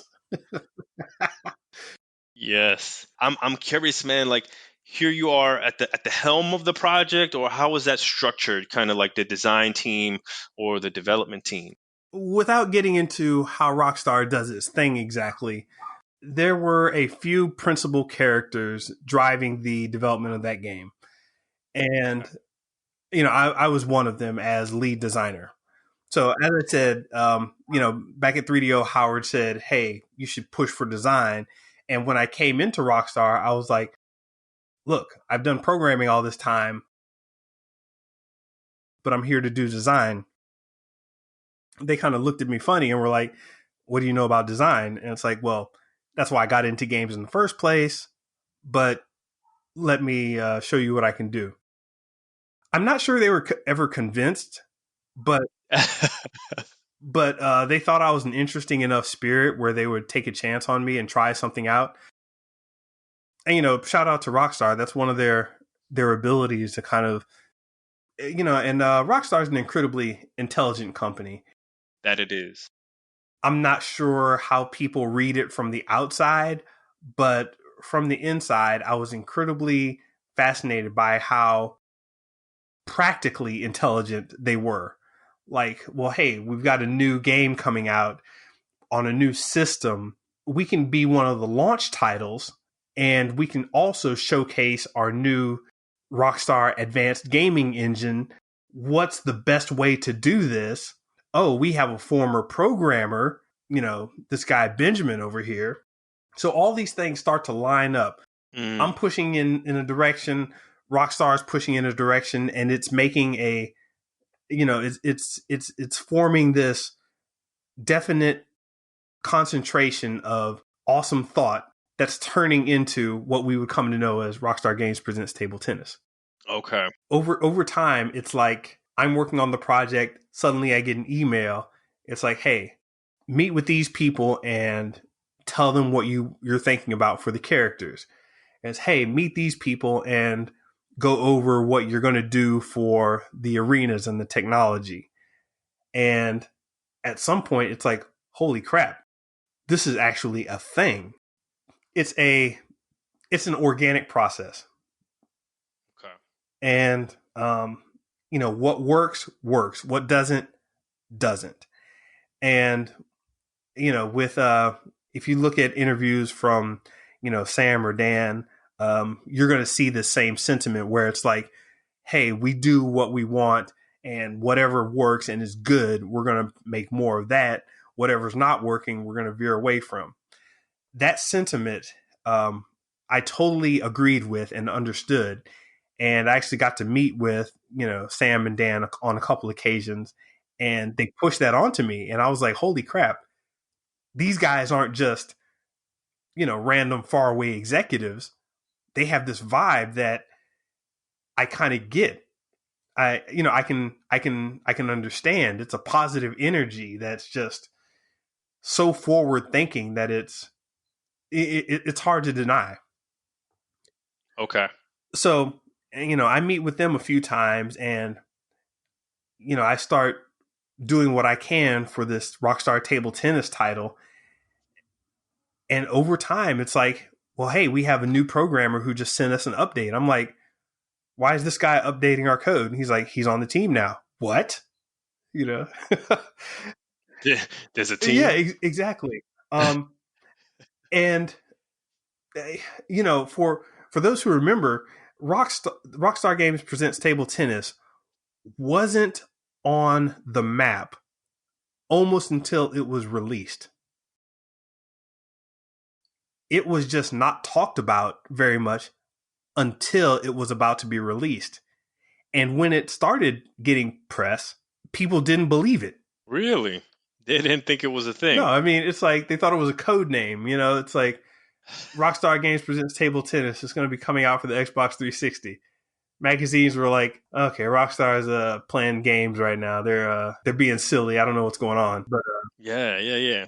I mean, I could see how this, as an announcement or for something to just be kind of casually declared that, hey, this is happening, this is coming with like very little marketing or lead time, how it could be taken as a joke, or even looking at the catalog to be like, wait, this is nowhere near what their other games are like. Do you remember the media surrounding it where it's like, okay, you're going to have a ping pong game where people shoot each other? I don't recall it vividly, but it's not hard. It's not a far-fetched thought to see how like quickly the guns and shooting come into play. At the time, the only thing Rockstar was popularly known for was, what you heard in like on CNN, where they would say something dumb like, hey, we've got this Rockstar is making a table tennis game, apparently. So what are you going to do? Some prostitute's going to play table tennis with you. Yuck, yuck, yuck. And it's like, and we're not saying anything to the public really, except that, hey, we're coming out with the game and it's going to be based in table tennis. And the media starts freaking out. Which I'm sure is positive marketing, right? Like the rumors and the whispers start running and the anticipation starts building. Yeah. So, you do the press thing and, you get to a point, fast forward a lot, you get to a point where you're doing a demo and you're doing a presentation of this game to different people. And a lot of people would come out to these press events just to see what the fuck Rockstar was up to. Of course. The name commands attention no matter what they're working on. Yeah, it was bizarre seeing people sit down and hold a controller, and they're waiting on somebody to run out from the crowd and mug me or mug one of the characters. I'm like, no, dude, it's just a table tennis game. Chill the fuck out. But a tight, well executed, great looking game on that generation of technology. Yeah, so that was definitely the formal debut of the Rockstar Advanced Gaming Engine, aka Rage. Yes, a lovely pun if I've ever acronym if I've ever heard one. Yeah, so oh my gosh. Of all the things to talk about in terms of Rockstar, people always ask about crunch mode. I don't want to avoid the obvious questions in people's head about crunch mode and working hard. People do what they want to do in a game company, and I put a good amount of work into that game because I wanted to see good things happen, and they did. I mean, especially when you were given lead designer responsibility, right? You know, for any true creative, once they start getting into that creative mode, it's like I'm making something groundbreaking. I have the opportunity to literally change the world in a lot of positive ways. And it's funny, I'll go places and then people are like, you know, what's your claim to fame or whatever? And I'm like, well, I'm the foremost authority on table tennis video game design, you know. So out of curiosity, like, do you get down on some real life table tennis? I did. During the development of the game, I wanted to channel the spirit of Rockstar and definitely make something that gets into the realistic spirit of whatever it is I'm emulating. And if you haven't noticed that about Rockstar Games, you haven't been paying attention. There is a spirit to every one of their titles that is representative of the property that they're making a game out of, that they're simulating. Yep. So with table tennis, it's like, how do I truly understand this? And myself, Raphael, the primary 3D modeler, Jason Castagna, the concept artist. Oh yeah, shout out to Jason, shout out to Raph. I love those Charles guys. Eubanks, the main programmer, gameplay programmer at least. Yeah, he's deep on physics. Yeah, too. Totally. You know, Kevin Luckerson, you know, he was in there getting the physics and gameplay together too, who I closely worked with. All of us, and Ferdinand, animation, you know, just we all kind of started picking up on this Rockstar spirit where it's like, you know, there is an underlying vibe of this game, of this property that we're trying to recreate. How do we best represent that? And to do that, we have to do, as you say, you know, get down with the property. So we would spend a lot of our time watching table tennis films. You know, we record stuff from ESPN2 that was playing table tennis at the time. They thought it was cute and goofy. We thought it was serious business. Absolutely. You know, we actually got was it Killer Spin? That's right. I was about to say Julia, but we got a table donated, or they worked out a deal with Killer Spin where we got one of their tables in our office. Yo, if it's the same table that stayed there when I got there, that's by far kind of the best table I've ever played. That's a quality table, isn't it? Hell yeah. It's one of those things where it's like, you don't know what a good table is until you really see one and you're like, oh, well, that's clearly a good table. or you play on some regular shit afterwards. You're like, damn. Nah, it's not me. It's a table, bro. See me on this other table. Yeah, so once that table came in, you know, we went out and we got paddles. During the motion capture, I was actually gifted a paddle from one of the Chinese Olympic champions in table tennis. And that was the paddle I used. Damn. So she was explaining to me the difference between, it's like, yeah, I use this style of holding the paddle. I keep it super rubbery on the back end and super light on the front end. And I'm like, why do you do that? And she's like, well, I want this kind of spin when I I'm defending shots, and I want this other kind of spin when I'm attacking. And these players, and you can also look up Wally Green NYC. He helped us out with a lot of the motion capture. Shout out to Wally Yeah, Green. yeah. You start to learn the spirit and the intangibles of this property you're developing, or trying to emulate. And we went to, as I said, doing the motion capture sessions, met with Olympic athletes. We went to the Balboa Park. They actually have a table tennis arena in Balboa Park. Not many people know about it. Yo, I'll be honest, man. Balboa Park is not as big as Central Park, and I would have told you, yeah, I've been through all the nooks and crannies, and I don't think I've come across a table tennis table. So I didn't know this either when I was in San Diego, and I just started putting out the feelers, and dude was like, well, yeah, are you going to the tournament on, next Saturday? And I was like, what the hell are you talking about? And he was like, yeah, you need to come down to Balboa Park, go down this place, turn left here, go down this hill, and there's a gym there. It's a table tennis arena. Okay, it's one of their indoor facilities. That's what it is. Yeah, I'm over here looking at the images. You got me doing research. Yeah, man. Yeah. So I went down there, and there's a crowd full of fools playing table tennis. And this is one of the times where we called Wally down, and Wally was there, and he was like, showing us all the ropes. Like, yeah, this guy, he's trying to be. He's not Olympic, but he's trying to get in this one tournament, and he's doing this and that. And I'm learning all the seriousness of table tennis, and I'm like, this is not just your, beer drinking ping pong crowd or whatever. This is an actual sport.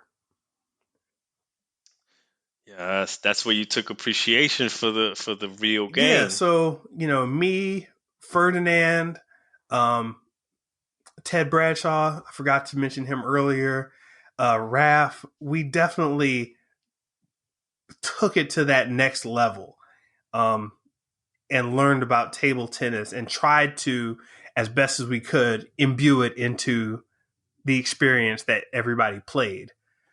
So, we hope that we did a good job, but at the very least, we wanted to make something that people remembered. So, I'm glad that we did that. Yeah, man, it's hard to argue. Like, I can't tell you anything that came behind it or anything that would have wanted to come behind that. And in terms of solidifying Rockstar's space in the next gen, right, was like, oh crap, okay, their tech is ready to match the ambition or the scale of whatever games are coming behind it. I've had the great fortune to know you for almost a decade, and I've never taken the time to really dive into your table tennis experience, right? And so this has been really awesome for me personally, right, to get this history onto the game that you lead designed on before we got together on Red Dead Redemption. Yeah. There's a lot of history. That game was in development for a while, like alongside other So things. yeah, when people hear that it's been in development for a while, it's not like, you got to understand with these projects, it's not like you sit down with a full team and you're working for all this time. It's like stuff starts, you add people, you remove people, you try things out. It's much more fluid than one would suspect from the outside. True. Like the actual nitty gritty production of it was less than half the time that the project was live. Yeah. After table tennis, there was some downtime before getting on to the next thing. Or what did you roll on to after that? Or what did you want to do after that, I guess? So table tennis, for a little while I was doing, I don't want to say press, but I was going around, showing people the game. There was a Wii version made. It was... Oh, yeah. The Wii version was a little different than the Xbox version, and people will play it will understand what I'm talking about. But there was just some movement. Are we gonna extend this anymore? Is this a one-off project? It kind of organically went out there, did its thing, and then the question was, well, what else do we do with this? And before that question could get answered, Red Dead Redemption kind of came into focus, and suddenly I'm on Red Dead Redemption, doing different work there. Again, like completely organic and natural. Just it's just wherever the winds are kind of pulling you, right? To be like, hey, here's this thing, and we need you on it. If you have the stomach for it, I think that flying with the wind is the best way. So yes. I sympathize with you 1,000,000,000%, right? Like, don't fight fate, but at the same time, the decisions you make kind of put you in that, and if you try to go against it, right, you're just gonna kind of end up circling back on it in some form or the other. Well, yeah, you really get into the concept of like the winds of change or whatever.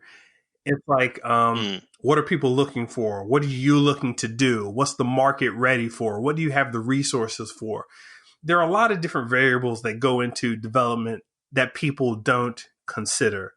And unless you have the constitution, the personal, acceptance of life to really grasp all this energy that's around you and focus it into a different area, or a constrained focused beam, then you're not going to be living your best. And I think that with games, I've been able to do that. And when Red Dead Redemption came around, it was like, look, I'll jump on this. I'll help out where I can. I'll start working on some things. Let me see where I can add my expertise. That project was already in development when I got on. Shout out to Alan Blaine. Shout out to Mauro Fiore. Shout out to Christian Canamesa. Yeah, that was the whole senior design Exactly. team. So shout out to those guys. Where can you get in where you fit in? And the Red Dead Redemption project was exciting in the sense that it was, well, according to popular media, it was Red Dead Redemption in the West. And according to us at the time, it was, we don't want to be GTA in the West. GTA with yeah, horses, exactly. They were saying, hey, they're going to make a GTA with horses. So, my head had been in the table tennis one-on-one, very small, constrained space for so long that when I lifted my head up and saw that Red Dead Redemption was happening, it was like, okay, how can I once again stop, listen to what the energies are doing, learn, and how can I add something positive to this? That's what kind of lured you in. I guess it was the appeal of something that you hadn't done. It was definitely new, but it's like with a given situation like that, you've got Red Dead, and GTA North, props to them. They're off doing their Grand Theft Auto thing. It's relatively expected. Table tennis was not expected. And the first Red Dead Redemption was not expected. People who knew about Red Dead Revolver, which was the precursor, knew about, okay, you had these kind of structured levels. You knew about, a boss character. You would do X, Y, and Z, and yeah, absolutely, right. You want to kind of reinvent yourself, carve out a different space in the Rockstar portfolio, and you had Bones, the Red Dead Revolver Bones, right? It's Wild West, it's gunplay. You had kind of set villains that you kind of track down, and then how do you map that into an open world and make it compelling and stand on its own? For sure, that's an awesome design challenge for any developer to want to bite into. Yeah, totally. So once again, my old friend, the Flipsider, Jeff Junio, was there, and with others, and it was funny. When we're developing that game, it was a matter of how do we make something that's not, and this is the challenge with a lot of games, but Rockstar kept pushing us with this, and I hope people really understand and embrace the interestingness of what Rockstar does, where with every title you have a certain spirit. And with that game, we're Hmm. trying to figure out, well, holy crap, what is the spirit of this game? How do you make it interesting to travel miles on horseback, across dirt, and some trees? Yeah, you don't have radio Yeah, exactly. to fill up Yeah, that exactly. No, emptiness. what are you gonna do? I'm working there with these guys, and once again, we just try to touch into the spirit of things. Let's watch some old West films. Let's talk about, well, hey, this old film is slow as fuck, but it's still entertaining to me. How can I get that vibe into a game? So yeah, we just started trying out different things that people expect, that we expected, and we started developing them. I love the research that goes into any game, but definitely Rockstar has an awesome approach to really getting to the core essence of whatever thing it is, right? Whether it's table tennis or the magic of spaghetti westerns, right? And the world and even the Yeah, pacing. so Dan Houser's even spoke on this, where the story is essential. I think a lot of game developers get caught in the aspect of, a game is the technology, or, we're trying to find this one little gimmick mechanic, Mm. or hey, you do X, Y, and Z, it's gonna send a push notification to your phone. It's like, that's that sounds cute and everything, but does it tell the story that you want to tell in a game? And with Red Dead Redemption, we were basically trying to tell this Western story, the first one. Yeah, Yes. um, I if you remember, I was doing the bounty hunter missions. Oh, Yeah, we were just yeah, trying to figure out, like, well, what's very Western? They're like, well, shit, bounty hunter missions. And it's like, oh yeah, you're gonna want to absolutely. go tie up a guy, dead or alive, wanted poster kind of thing. So, we started trying to build that out. It's something that I take with me because I'd never worked on a game at that scale before. So being able to do that, rubbing up against so many awesome creative minds, was a challenge, definitely, because anything you put out, you look the next day in your emails and it's like some awesome person from somewhere else that you don't know has something to say about what you've done. And you're like, well, shit, maybe I should rethink things. Maybe I should reconsider how I'm approaching this. And you don't get that everywhere. Was that feedback, like a feedback email, like, "Hey, I'm playing your thing, and this is what I'm running into," or what was the nature of it? Um, it came in a variety of formats. You get your feedback emails. Sometimes you would get on a conference call. It depends on the situation, but there were a variety of different ways that feedback came to you. And I think Rockstar is underappreciated in how well they corral good ideas and put them into a product. Mm. They're not coming from the space of software development. They're coming from the space of entertainment and storytelling. Yeah, you're absolutely right that it's unlike any other place I've ever worked. The nature of how design evolves. Yeah, so we made that game, and I rode off into the sunset and was happy with my life.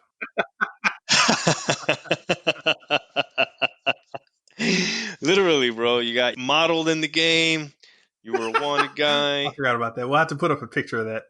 We were discussing this. You were behind a hashtag saying game design is. Dead, done, finished. When and where were you at the time, and where did that stem from? After I had finished my stint at Sony Santa Monica, shout out to the God of War guys, very talented bunch of guys. Which God of War were you on?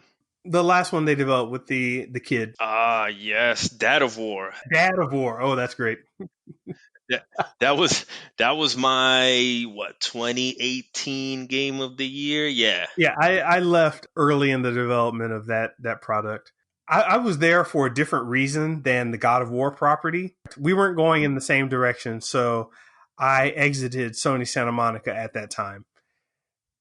And when I was looking around to see what was available on the landscape, I was noticing that a lot of the job opportunities were classified as level developer, uh, game architect, world resource collaborator, or whatever. There'll just be these weird terms, but nothing said game design. And I kept looking and digging deeper, and I realized that what was happening was the idea of somebody sitting down and thinking, hey, the game should play out this way. Here's where we're getting our player interactions. Here's where we're getting our payoffs, our challenges, our tutorials, our leveling up, our objectives, etc. Classic things to game design, they don't exist anymore. Especially when you jumped into the mobile space, you were looking at Yeah. statistics. You're looking at retention rates, how often people are going to pay to play for the app. And a lot of it didn't have anything to do with traditionally considered game design.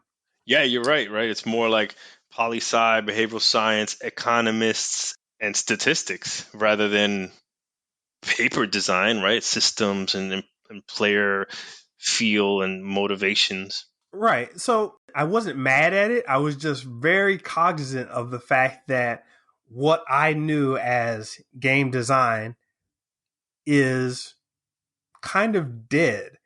And if you look at your major studios, what you'll find is you'll have a writer in one area. He'll write, like, let's say for a Last of Us kind of reference, you have a character in a world who's going to go through some adventure. You're going to have a producer who's going to say, hey, we want this game to bring in this much money. You're going to have this other person over here, an artist who's going to say, well, hey, it should look like X, Y, and Z and should have this kind of Hollywood vibe to it. Mm-hmm. You're going to have all these elements, and you're going to have a game that's developed. But when you're looking at the four pillars of game development, which is production, programming, art, and design, Yep. there is no lead person on board that's saying the game should be invoking this type of psychological and entertainment response from the player, which Mm-hmm. is what the lead designer would usually do. Yep. Your design is falling into the hands of people who are creating levels or people who are cranking out different types of development assets, but it's not in the same sense of design as, like, say way back, like Pac-Man. It's like Mm-hmm. you had a guy who's like, I'm going to design a hide and go seek chase mechanic and make a game out of that. It's just gone now. I wonder if what you're touching on is more a symptom of the scope and scale of games have gotten so massive and you have so many different hands on it that those things are delegated to different disciplines and specialties, right? Like you no longer have one guy at the helm saying, hey, this is the vision, this is the feel. It's kind of fragmented and kind of developed by committee. That's a part of it, definitely development by committee, but I think that what you're looking more at is a power grab where you have production that's leaning more towards the ideas of what Hollywood does, where Hollywood has a director and they kind of say, hey, I want to look like the Matrix, I want there to be slow motion, I want there to be blah blah blah. I'm going to hire a writer and I just want everybody to create production level assets that support this idea. Yeah. And I'm Mr. Producer. And as Mr. Producer, I just want to make sure everybody follows the script, follows the plan. Yes. Yeah, that person's not necessarily in there designing. Mm-hmm. That person's just kind of pushing a certain direction and hoping all of these individual parts play into a successful product. Yes. That's the producer's traditional role. Right. So that producer's traditional role is moving more into an extended version of design, Yeah. which is why I say, as we know it, design is dead. Interesting. Yeah, I have seen that type of relationship at certain studios. And yeah, where you can kind of say that when you're hiring designers, they tend to be already kind of given a direction and a vision, and their box to kind of work in is more to flesh out a system or an ends to a mean to get the thing happening on screen, not so much as like what is the point, what is the player expression, what do we want them to feel and do at any given moment or any decision that they're making kind of. And definitely to connect with, my time at Sony Santa Monica. Shout out to Corey Balrog, who Oh yeah. is the mind and driving design force behind God of War. It's like, how many of those guys do you have? And the answer is not many. I'm glad you shouted him out, because in that same fashion, it's like, oh, well, that's a case of true creative direction, right? And true game design, carrying that through a production and it manifesting in the final product, right? And the whole team was on board with that. You've been with me for so long, and we can keep talking about this for hours, but I want to take one question we threw out on Twitter real quick saying like, hey, any questions for Benja while he's taped up and mic'd up? And we have the good homie Chris Barassa throwing in and saying, how does Benja continue to find new ways to keep evolving the brand, right? As the creator you are, that you're always kind of reaching and stretching and trying new things and learning and keep it moving. So shout out to Chris Barassa. Shout out. Cool guy, man. Love that dude. So you guys work together at Rockstar. Yes, we all work together at Rockstar. Absolutely, we did. You guys, I learned a lot from you guys, and I hope you learned something positive from me. But basically, my journey, I think that gaming has a certain thesis in the arts, and that's you have this certain level of interactivity that came around with computers, and I totally grasped onto that and love it and embrace it. With this current era, what I want to do is continue grasping onto the new. So what you found me do is separate myself from the actual development of games per se, and take that spirit of, hey, I'm on this level. I'm playing a certain character. I'm going to conquer this level boss. And I wanted to take that to a purely artistic level and see what I could get from that. And that has a lot to do with social media, the current state of affairs in the world. It starts to get real heady, and I don't try to fully explain it out. But where do I go with this thing? I'm going to do what I've always done. And basically, that's to listen to the good minds around me and try to create something that entertains those minds. Hell yeah. Hell yeah. Creation for yourself and entertainment for the people around you. I love it. I love it. Leaving the space better than how we found it. Absolutely. I value your time. This has been super special. I want to give you a chance to promote anything you're working on, or let people know how to get at you or consume your products. You can find me at mrbenja.com. And that's where I connect to you on social media with Facebook, Instagram, Twitter, whatever. I put out content that's different on all those platforms. What I want to do going forward is continue this idea that life is in fact a game. And I don't necessarily mean that in a bad way, but we're all playing this game. We have choices. There are things we can do in the positive and in the negative, but everything we do has a choice. And as the system dictates, is going to have a response. So I just hope everybody out there is playing the game to their fullest, and I want to explore that through the arts. So mrbenja.com is the main link, and my primary art project is the8bitcubist.com. That's THE8bitcubist.com. Awesome. I'll definitely make sure to link those in the show notes. And one final thing before you go, we kind of have this tradition, or what I'm trying to make a ritual on the show, is to ask you if there's anyone that comes to mind that you would love to put in the hot seat behind you.